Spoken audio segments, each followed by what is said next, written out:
¿Qué tal amigos? ¿Cómo están? Mi nombre es Daniel Armas y estamos aquí en Clave Familia, como cada viernes a través de Canal B. No nos olvidemos que la familia es ese ancla referente de las personas, es el antes y después. También podemos decir pues que la familia es donde comienza la vida y donde nunca termina el amor. Hoy día tenemos una invitada muy especial, ella se llama Olga Izquierdo y rápidamente puedo decir que ella es directora del colectivo Que No Nos Callen.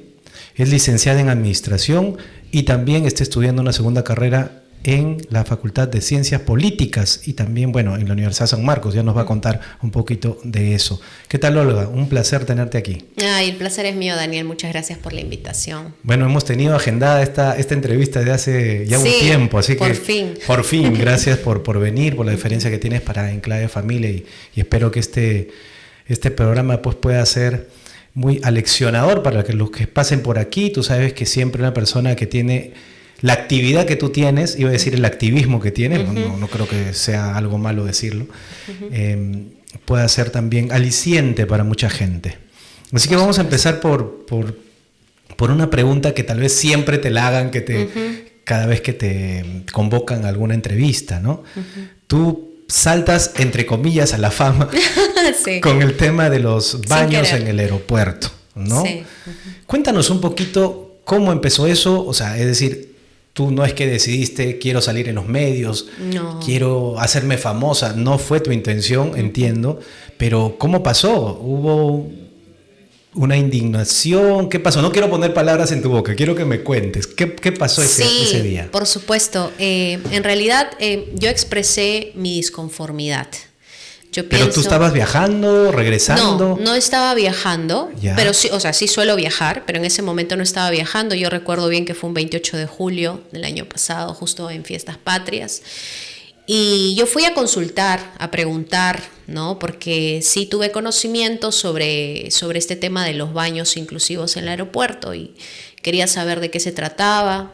Ya. Entonces, justamente así como han visto en mis videos de TikTok, llego al aeropuerto y hago preguntas sobre los baños, ¿no? Si ese cartel, porque en ese entonces estaba el cartel toda persona con identidad femenina, ¿qué significaba, ¿no? Si esto permitía que un hombre ingrese al baño de mujeres. Entonces, bueno, el personal del aeropuerto, la señorita que me atendió, pues me señaló que si un hombre se siente, ¿no? O tiene la apariencia de una dama, puede hacer uso de los baños.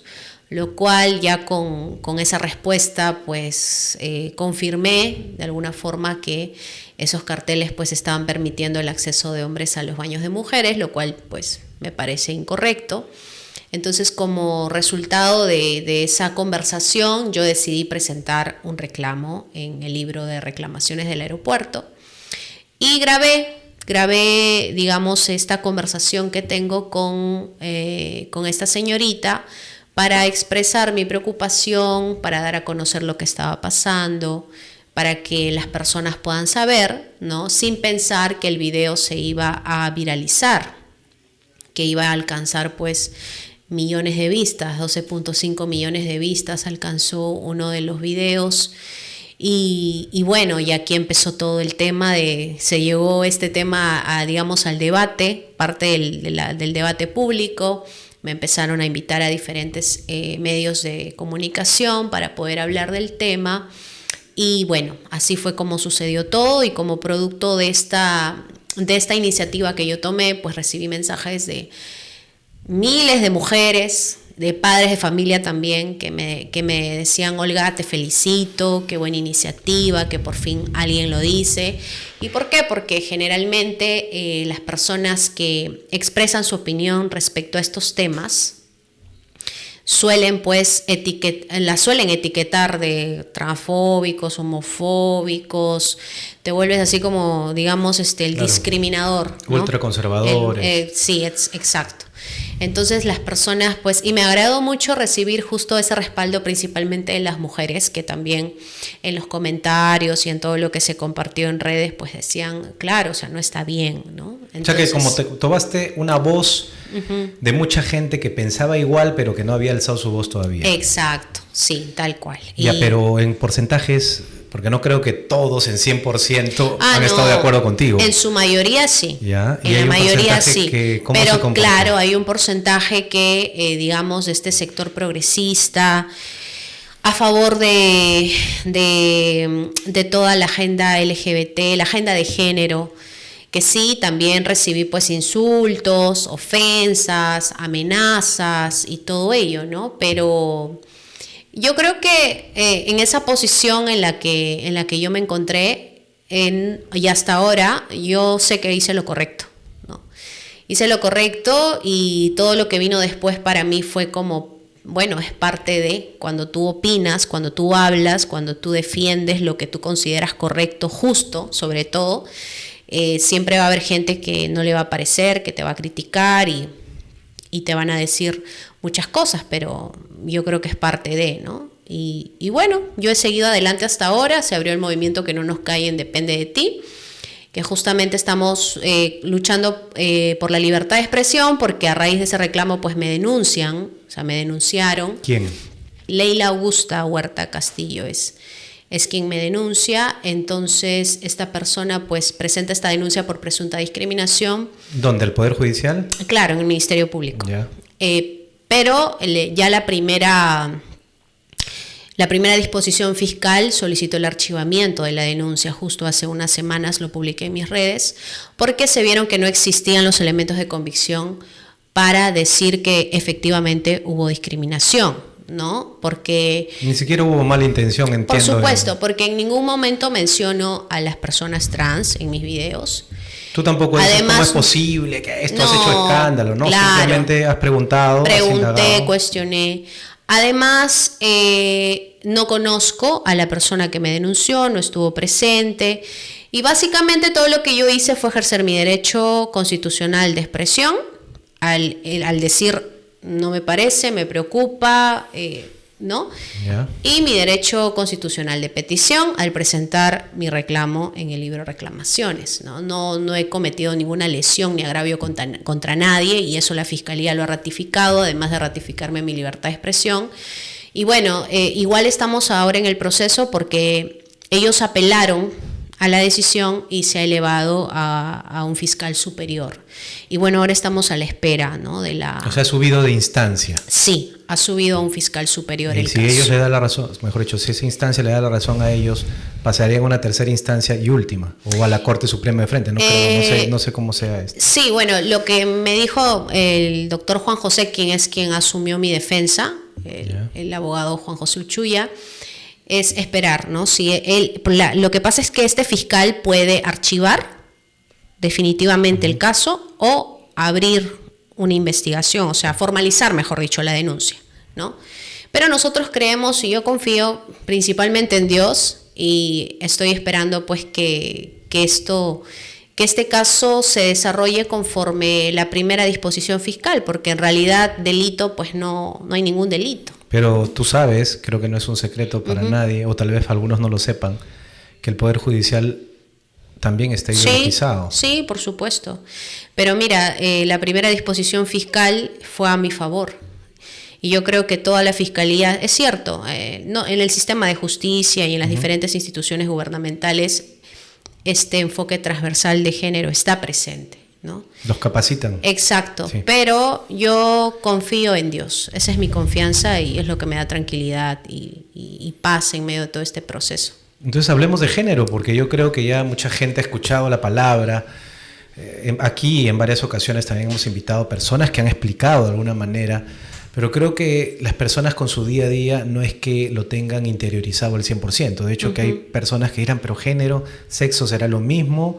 Tanto hablan de género, hablan de lo transversal de las políticas de género en el Perú, pero ¿qué es eso? ¿Cómo se come? ¿Cómo se mastica? Sí. ¿Qué me dices? A ver, si yo te preguntara, imagínate, primera vez que hablamos de eso, ¿cómo podrías tú explicar cuál es el peligro de esta palabra en inglés, gender.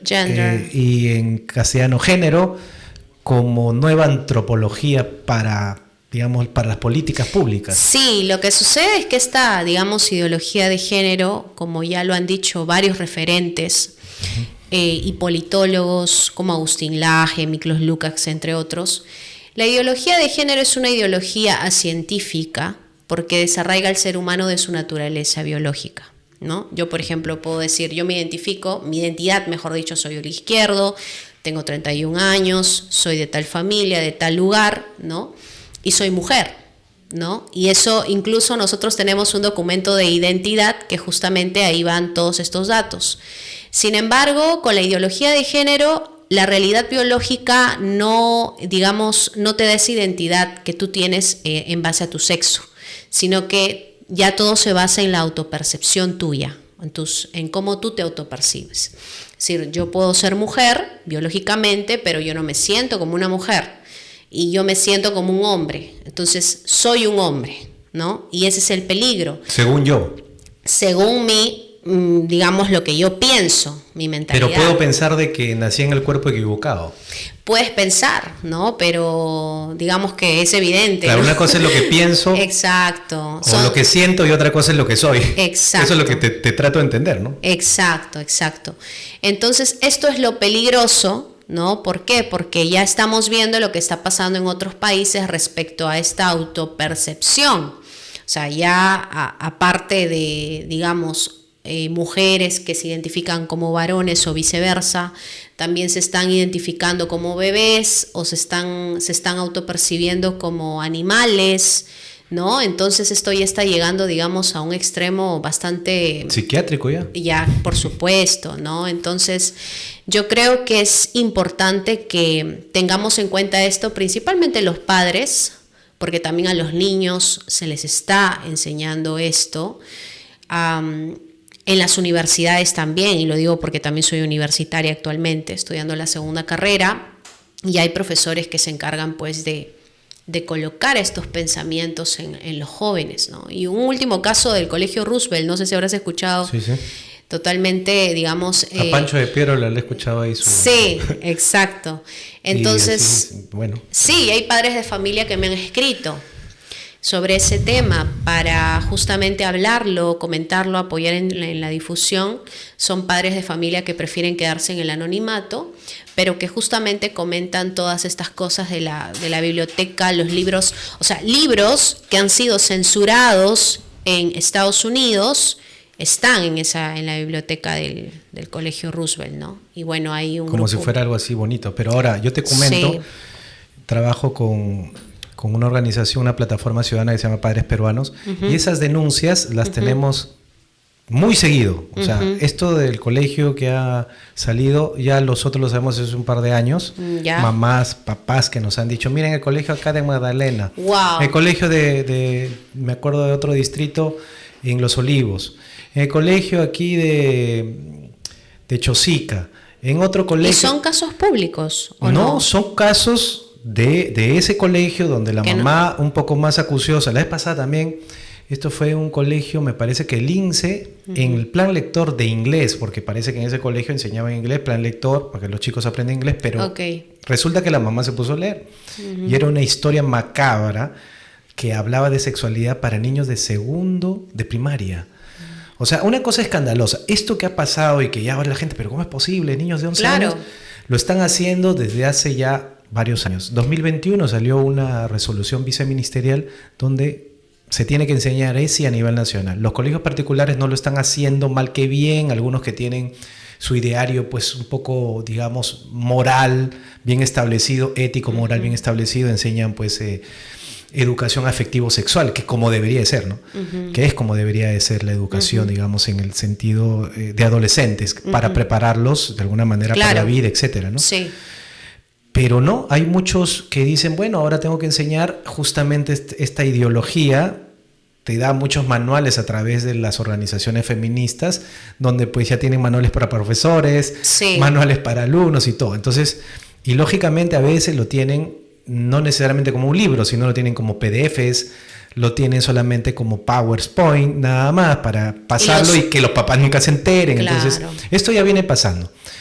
¿Qué me puedes decir tú con respecto a cómo lo toman los jóvenes? Es decir, por ejemplo, en tu facultad. ¿Ya los jóvenes están ideologizados a partir de lo que los profesores en la universidad lo hacen? ¿O hay un equilibrio? ¿Hay un choque de gente que es pro, digamos, progre, ya completemos? ¿O hay gente que es pro vida, pro familia? 50-50? ¿Cómo lo ves? Sí, ¿Está mira, perdida la lucha? En mi experiencia, respecto a lo que yo observo en los jóvenes hoy en día, es que la mayoría, digamos, en la universidad, al menos en mi facultad, hay grupos que son los dirigentes de la facultad, los grupos que se encargan de dirigir la facultad. Estos jóvenes sí están ideologizados con el tema del género, el comunismo, el feminismo, etc. Ya. Y como están en estos grupos dirigenciales, ellos promueven estas ideas en la facultad. ¿Cómo?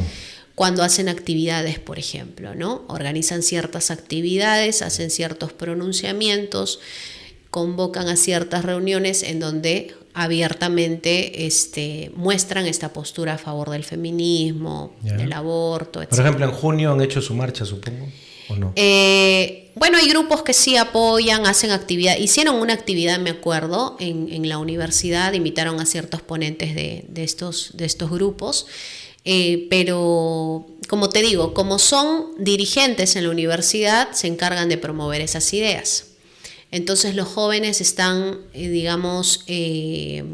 expuestos a ese tipo de pensamientos feministas, progresistas, de una forma continua. Ahora, hay jóvenes que sí son pro vida, pro familia, ¿no? Justamente hay un grupo, Jóvenes Patriotas, que fue el que organizó el evento que se realizó en la universidad y que... ¿Cómo se llamó ese evento? Que fue la conferencia académica sobre la influencia de los derechos humanos sobre la influencia del globalismo en los derechos humanos. Ya. Entonces, ¿y ellos lo organizaron? Jóvenes Patriotas lo organiza. Ya. O sea, son un grupo de jóvenes que han tenido la iniciativa de abrir justamente este colectivo que defiende la vida, la familia, ¿no? Totalmente antagónico a las ideas progresistas. Pero supongo que no son muchos.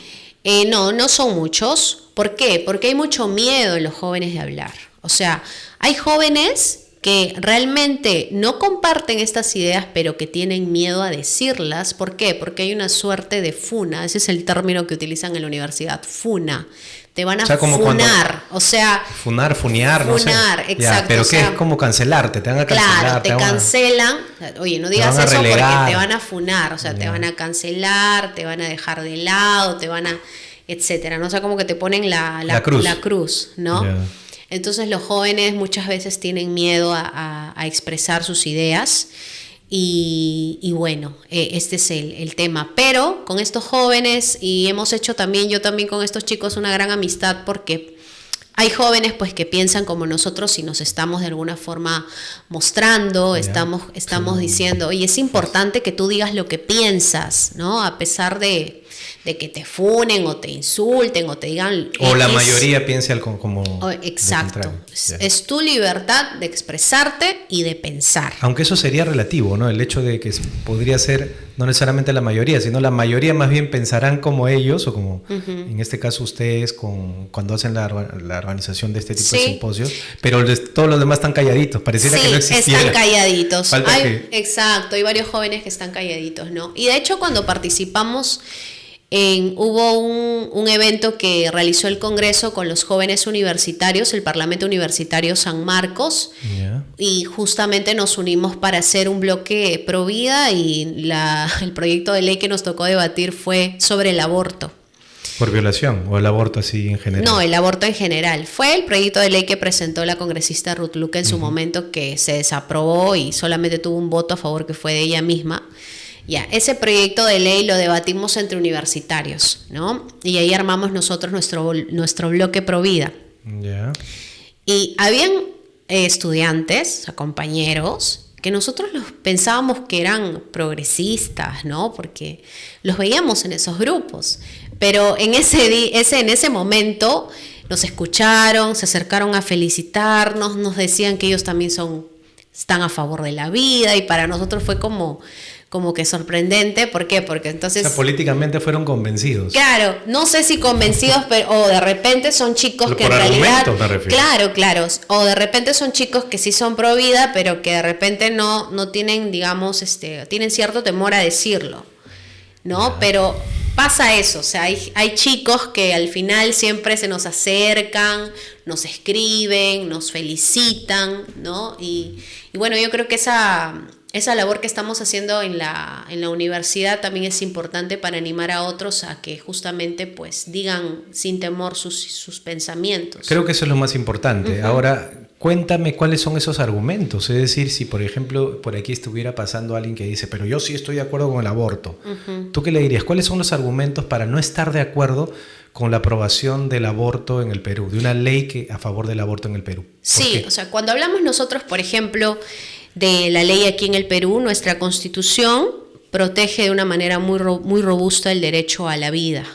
Y cuando hablamos de derechos humanos, por ejemplo, tendríamos que retroceder un poco en el tiempo, en el año 1948, cuando se promulga la Declaración Universal de Derechos Humanos, justamente después de la Segunda Guerra Mundial. Los líderes de más de 50 países miembros se unen bajo un ideal común. ¿Cuál era ese ideal común? El respeto al valor supremo de la persona humana. Y estos líderes eran de diferentes religiones, formaciones políticas y también de diferente formación cultural, pero tenían esa consigna en común. Entonces, los derechos humanos se fundamentan en la dignidad del ser humano, que viene a ser ese valor inherente que tiene todo ser humano por el solo hecho de participar de la naturaleza humana. Entonces, eso es lo que nosotros defendemos, la dignidad humana. Entonces, ¿qué es lo que hace el aborto? Que se le dice falsamente un derecho, y es cuando varias jovencitas también en la universidad hemos conversado, dicen, no, la mujer tiene derecho a decidir sobre su propio cuerpo, la mujer tiene derecho a abortar, pero en realidad no es un derecho a abortar, eso es algo falso, es una narrativa falsa. ¿Por qué? Porque con eso tú me estás diciendo que el niño por nacer no es digno de protección. No estás diciendo otra cosa, o sea, el niño que está en el vientre por nacer, ¿es digno o no es digno de protección? Por supuesto que sí, porque es una vida humana.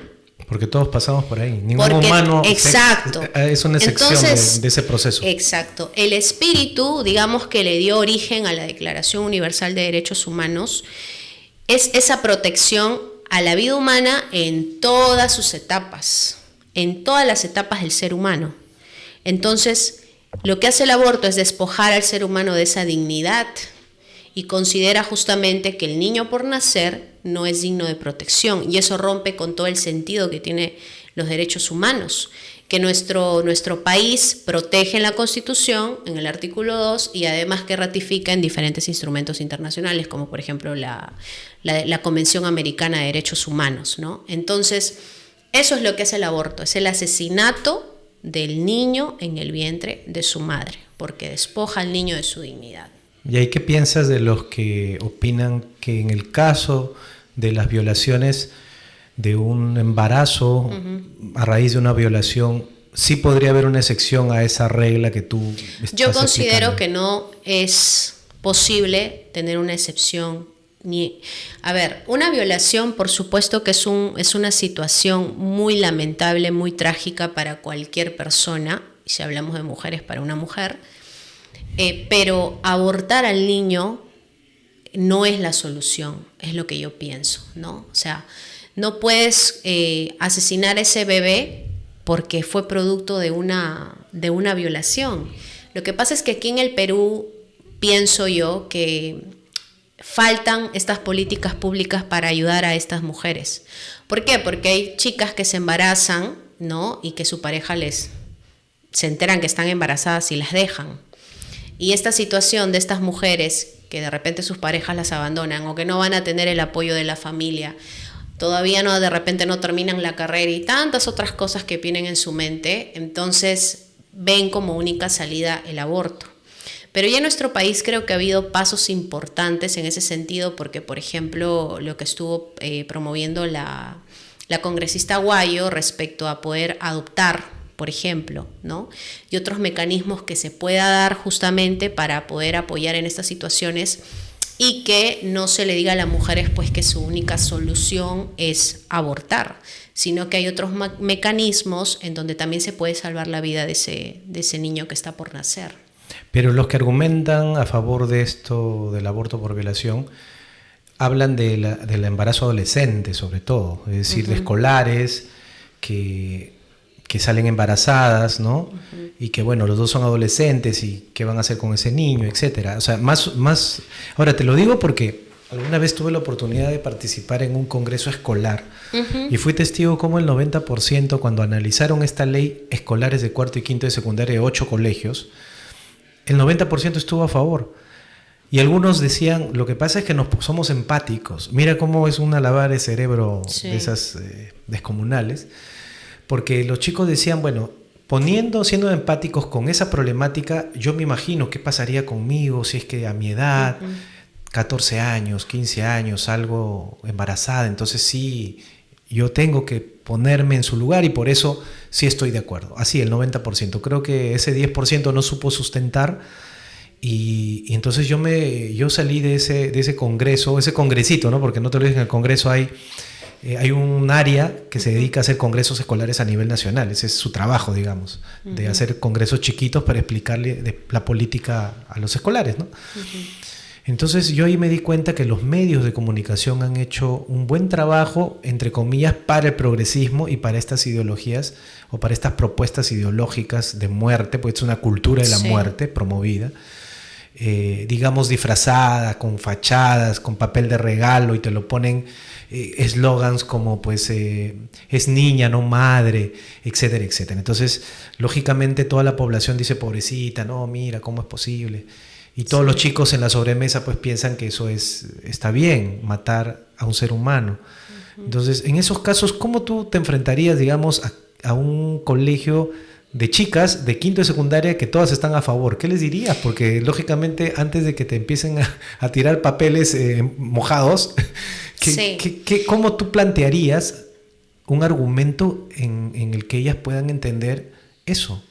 Mira, te comparto algo. Yo creo que los jóvenes hoy en día están expuestos a mucho contenido en redes en donde promueven justamente el tema del aborto. Y yo creo que hay una labor muy importante por parte del Estado, de la familia principalmente, el Estado y también la sociedad civil, en el sentido de poder enseñarles a los jóvenes, y yo creo que es importante sí enseñarles la educación sexual, pero no la educación sexual... No la ESI. No la ESI, no la educación sexual integral, porque es ideología, es con ideología de género. Sí, ya está comprobado. Y ya se les ingresa, claro, el tema de la autopercepción y qué sé yo. Incluso se le dice a las niñas, mira, ojo, y eso es lo que yo digo, siempre cuestiono. ¿Por qué? Porque por un lado tenemos el problema del embarazo adolescente, que es una realidad en nuestro país, y no solamente en el país, sino también en la región. Y por otro lado, tenemos guías ESI, que también promueve el propio Estado, diciéndoles a las niñas que pueden tener relaciones sexuales. Que tienen derechos sexuales y reproductivos. Que tienen derecho a tener... Exacto. Entonces, eso es lo que se les está inculcando a los jóvenes. Sí, una mente anticonceptiva que te dice, y justamente en este ESI te dice, analizando un poco esta metodología que implementan, dice, con tal que el sexo sea consentido, seguro y placentero. Y placentero, exacto, sí. Y en la universidad me encargué justamente de revisar varios estudios de la ESI, en donde en todas las investigaciones que han hecho aquí diferentes universidades sobre la ESI, a todas se les dice pues que los niños, adolescentes tienen derecho a tener relaciones. Entonces, ¿cómo vas a solucionar el tema del embarazo adolescente si por otro lado les estás diciendo que pueden tener relaciones sexuales desde niños? A diestra y siniestra. Exacto. Entonces... claro, ahí hay una poca coherencia, ¿no? Hay una relación inversa, digamos, a lo que quiere, ¿no? O sea, yo quiero esto, pero a la larga también. Entonces es como que cuando uno es un poco más acucioso y dice, pero ¿qué hay detrás? ¿Qué hay detrás? ¿Me puedes decir qué hay detrás? Porque algunos no se dan cuenta. Por un lado le dices, puedes tener relaciones sexuales, y por otro, bueno, si sales embarazada, tienes derechos sexuales y reproductivos. O sea, puedes abortar, en otras palabras, ¿no? Con esos eufemismos que siempre usan. Y bueno, y ese es digamos, uno de los problemas que tenemos en nuestro país. O sea, el negocio es el aborto. Claro, y justamente ahí nosotros lo que yo considero que se debe hacer es promover la educación sexual. Afectivo-sexual, en todo caso. Exacto, en los colegios, porque obviamente también hay que ser, digamos, realistas. No todos los padres de familia suelen abordar estos temas con sus hijos.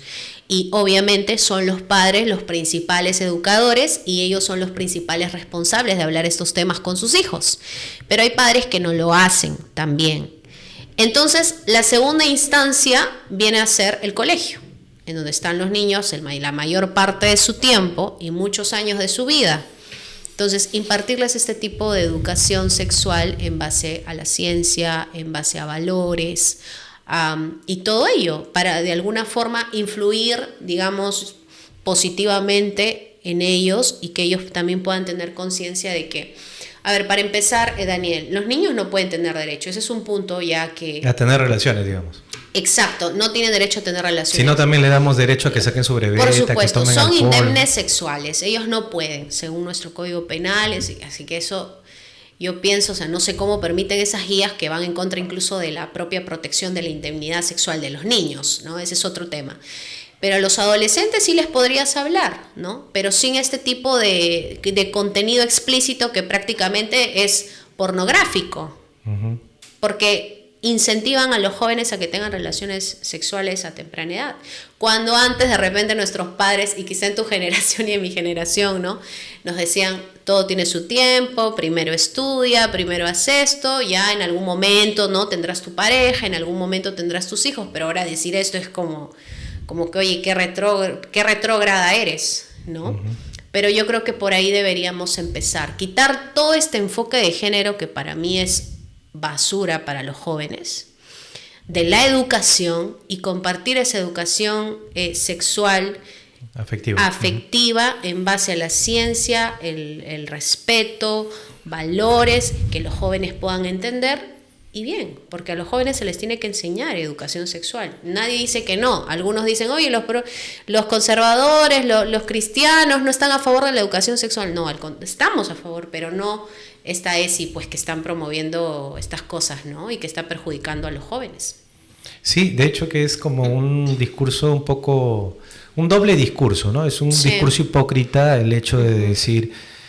no quiero más embarazos, pero te enseño por ahí, te expongo al peligro, te empujo a metiéndote estas ideas de tienes derechos sexuales y reproductivos, uh-huh. Con tal que lo que decíamos hace un rato, ¿no? Con tal que sea consentido, seguro y placentero. Uh-huh.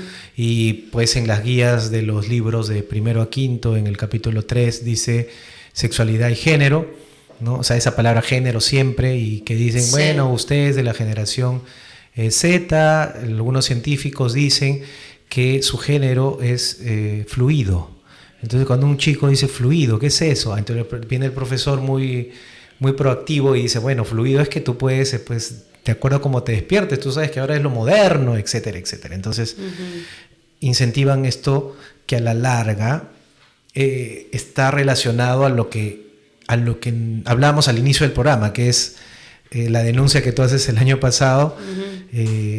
O tomas la voz de mucha gente cuando ves esto en los baños del aeropuerto. Es decir, toda esta política se aterriza en ciertas cosas que pasan en la sociedad. Yo no sé si tú puedas identificar algunas cosas más que en la sociedad se están dando, se está viendo acerca de ideología.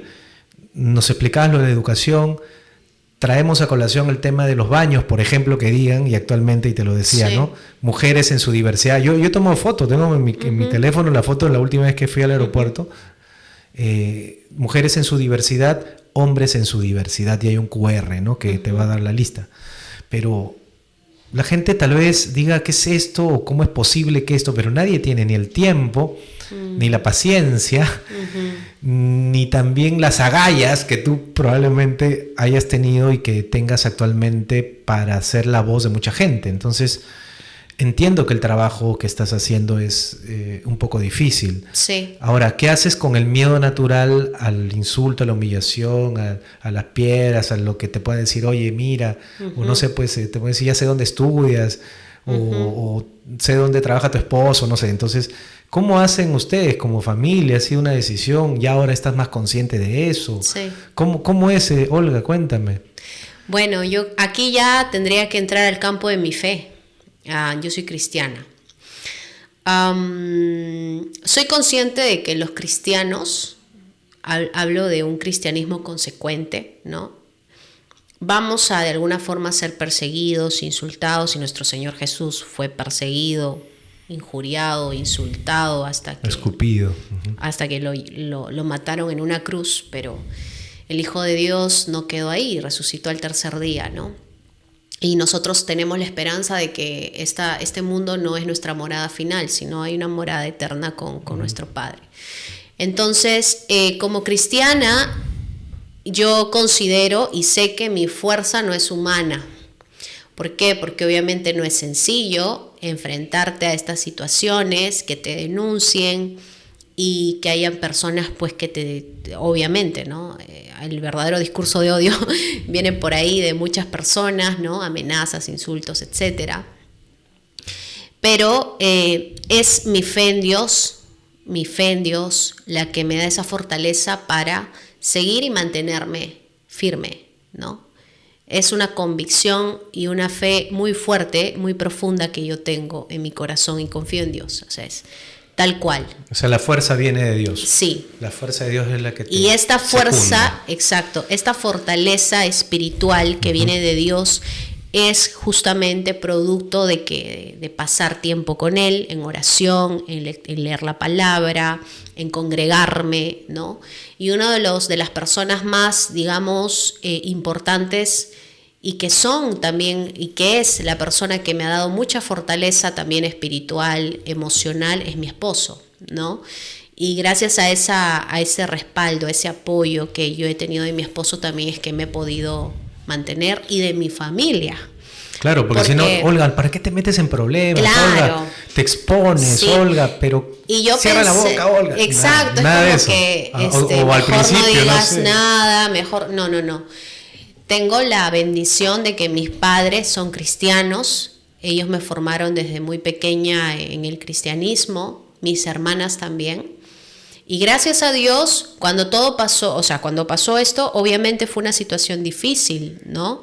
El tema de la denuncia fue una situación difícil, pero como te digo, tengo la bendición, ¿por qué? Porque mis padres también tienen fe y ellos me han apoyado, no solamente con palabras de ánimo, sino con sus oraciones, con todo el respaldo que he sentido de mi familia. Y eso para mí ha sido un gran aliciente, ¿no? Un gran soporte, supongo. Sí, por supuesto, un gran soporte. Además de los mensajes que también me llegan de otras personas, ¿no? Pero como te digo, yo creo que como cristianos aquí estamos para alumbrar. Estamos, lamentablemente, pues este mundo está lleno de tinieblas, a lo bueno ya le dicen malo, a lo malo bueno, pero nosotros como cristianos tenemos una labor importante, ¿no? La de ser justamente luz y sal en este contexto histórico que Dios nos ha puesto. Claro, pero ahí también vendría una pregunta difícil que te podría hacer, es decir, tú puedes ser cristiana, tú puedes estar en tu casa, congregar en la comunidad, etcétera, orar. Pero eso no necesariamente va a impactar. Sabemos que el príncipe de este mundo, pues sabemos quién es. Entonces, mientras quienes toman las decisiones no piensen necesariamente como tú, ¿cómo hacemos? Es decir, ¿en la política tendría que entrar, digamos, esto que me estás hablando? Yo creo que los cristianos que estamos llamados a estar de alguna forma en política o en el campo político, tenemos que entender que es un campo misionero. Sí, con muchas cosas, ¿no? Porque sabemos, tú le preguntas a cualquier persona qué opina de la política, te van a decir de repente que la política es sucia, es corrupta, que por acá... Aunque sí es, así es, ¿no? Sí, es que hemos tenido políticos que han dejado esa imagen. Pero cuando Dios nos llama de repente a ese campo, es un campo misionero para alumbrar y para traer los principios del reino de Dios. O sea, eso yo creo es lo importante. Aquí, ¿quién es el mayor, el más grande, el poderoso? ¿No? El que se enseñorea de los demás. Pero el ejemplo que nosotros tenemos de la Biblia es que el que quiere ser mayor debe ser primero que siervo de todos. Así como Cristo, que fue hijo de Dios y vino aquí haciéndose hombre, se humilló a sí mismo y se hizo siervo, le lavó los pies a sus discípulos. Ese ejemplo de humildad tenemos de Dios. Y creo que es importante que como cristianos tengamos en todos nuestros aspectos, porque obviamente no todos los cristianos de repente están llamados al campo político, hay diferentes campos, educación, diferentes campos, hasta en tu trabajo, en tu casa, que tú realmente vivas y tu vida misma sea ese ejemplo, ¿no?, de que Cristo vive en ti. O sea, es una Biblia andante.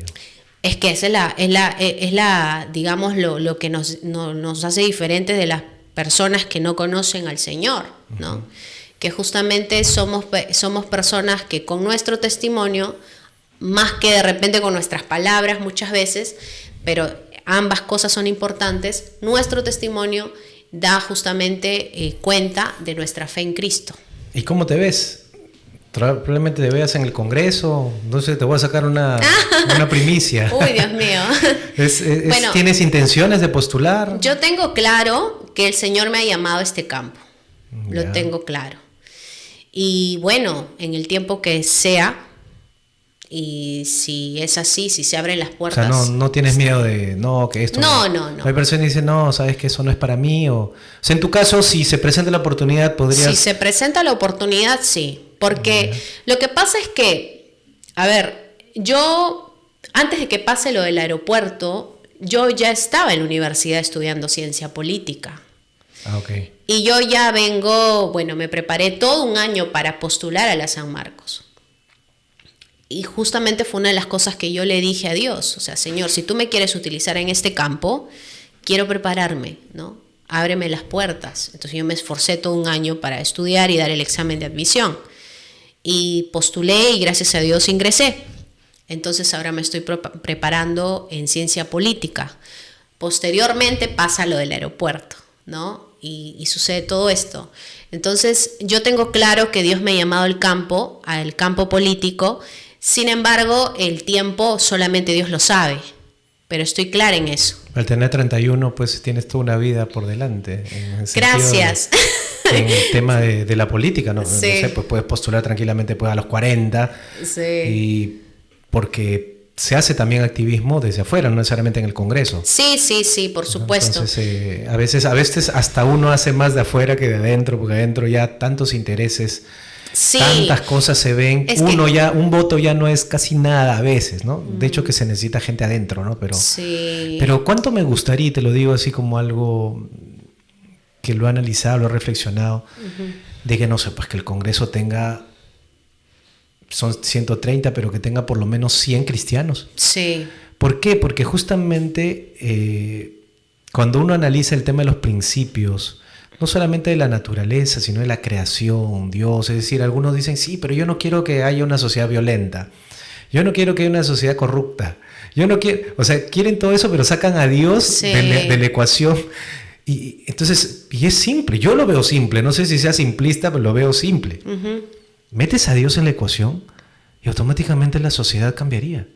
Sí. Pero algunos se empeñan en decir, no, tú te vas a meter, Olga, tú vas a entrar en el Congreso. No, sabes que mira, te respetamos, pero de tu fe déjala allá en la puerta, no la metas. Sí, siempre. Entonces tú estarías dispuesta a... Es que uno no deja de ser cristiano en donde estés.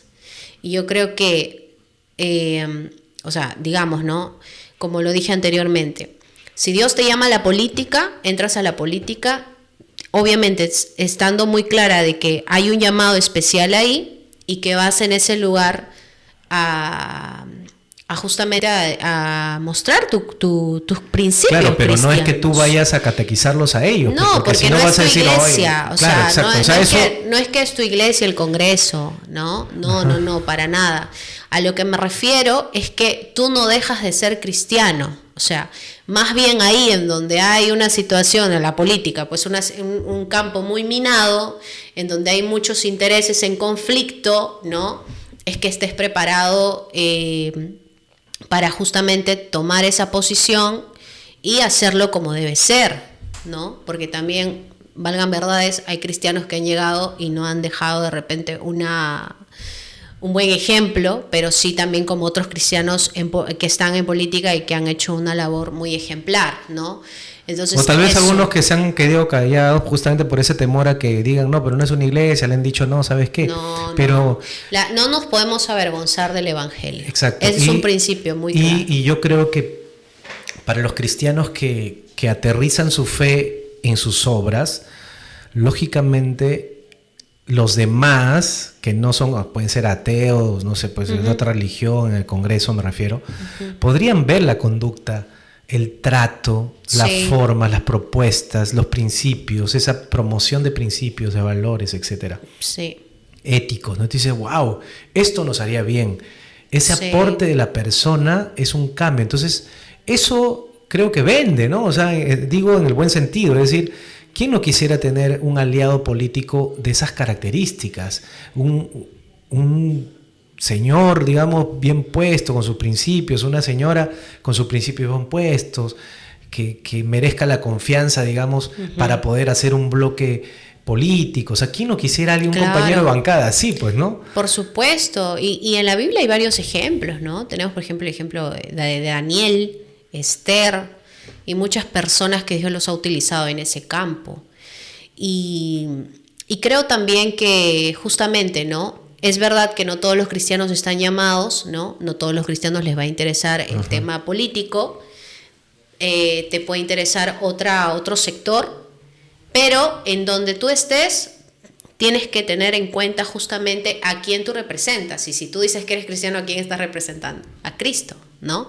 Entonces yo creo que eso es importante y no dejarlo de lado, porque a mí me han dicho algunas personas, no involucres tu fe, pero para mí ese es un error muy grande. Y creo que las personas no se están dando, o mejor dicho, no sé si todas se darán cuenta que bien, a esto le dicen batalla cultural, pero nosotros como cristianos sabemos, y ya lo están empezando a decir algunos políticos, es una batalla espiritual.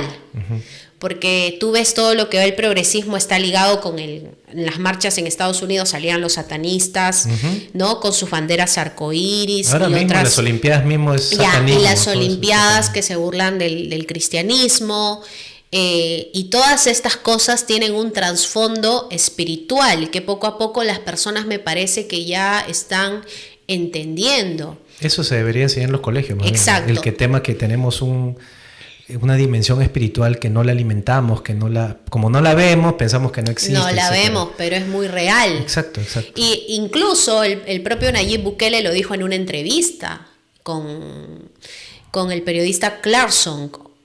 Él le preguntó cómo venciste a las maras, ¿no? ¿Cómo venciste a las pandillas? Se pusieron a orar, es lo que contó el presidente Bukele, ¿no?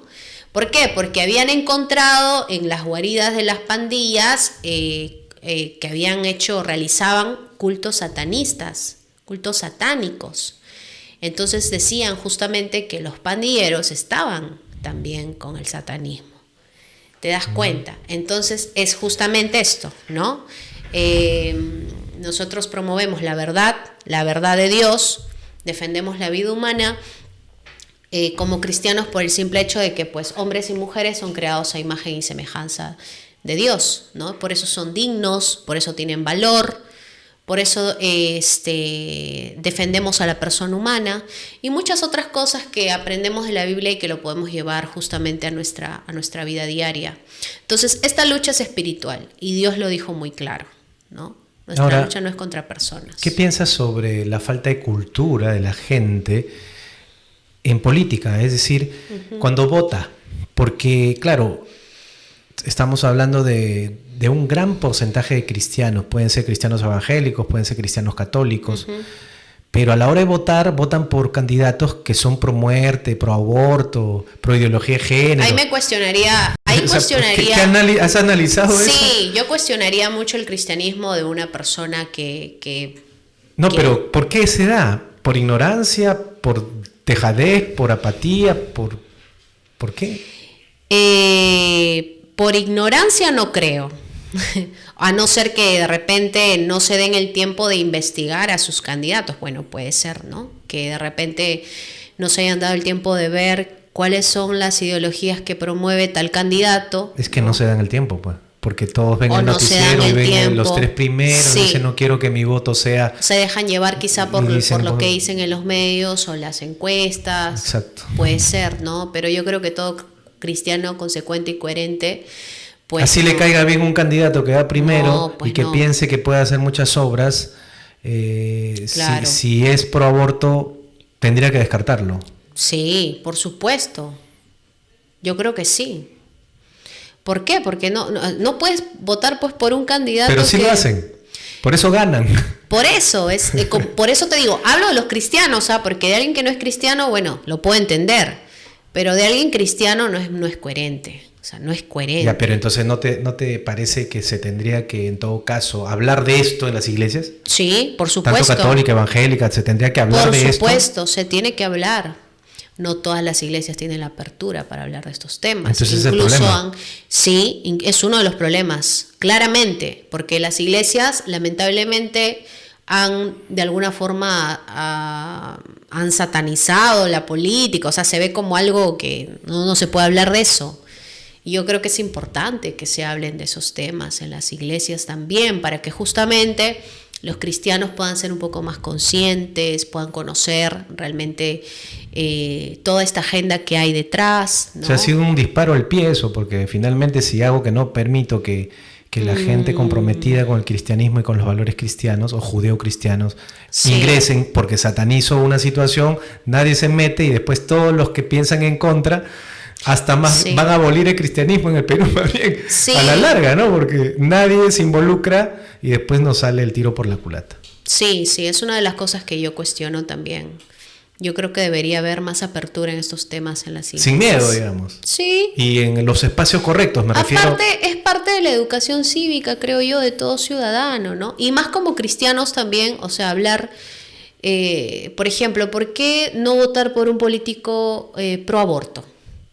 ¿Qué de malo tiene hablar de eso, por ejemplo? Para nada, ¿no? No tendría nada de malo. Más bien sería algo muy oportuno y muy beneficioso, porque ciertamente de repente hay cristianos que no conocen el tema, ¿no? Exacto. Entonces yo creo que sí, o sea, si hay pastores que lo hacen, hablando de la iglesia evangélica, hay pastores que lo hacen, hay otras iglesias que prefieren evitar estos temas, pero yo creo que sí debería hablarse, es necesario. Bueno, tus palabras finales, Olga. Hemos llegado a la parte más triste del programa, que es el final. Quisiera que des un mensaje, digamos, a alguien que está tal vez con las dudas, de decir, mira, en mi trabajo, yo soy profesor, o no sé, tal sitio, y me da miedo. Tú me inspiras, Olga, entonces, ¿cómo hago? O dame un mensaje. Entonces, a ver, dirigiéndote a la cámara. Yo le daría el mensaje a todos los oyentes que no tengan miedo de expresar sus pensamientos, expresar sus ideas. Hay mucha gente que se va a animar justamente a hablar cuando vean que nosotros también hemos perdido el miedo, ¿no? Y pienso yo que en mi universidad, por ejemplo, hay muchos jóvenes que se me acercan, empiezan a decirme qué importante es esto, de hablar de esto. Yo creo que con nuestro ejemplo de valentía y de defensa de la verdad podemos hacer que otras personas también se inspiren y puedan empezar a hablar con libertad sobre estos temas. Por eso el lema del movimiento es que no nos callen, depende de ti. Justo te voy a decir entonces, Olga, cerramos con broche de oro con esa frase, que no nos callen. Que no nos callen. Depende de nosotros. Hay que hablar, depende de ti, exacto. Perfecto, muchas gracias por la diferencia con el programa. Gracias a ti, Daniel. Cuídate mucho. Bueno, y con nosotros serás el próximo viernes, Dios mediante, aquí en Clave Familia.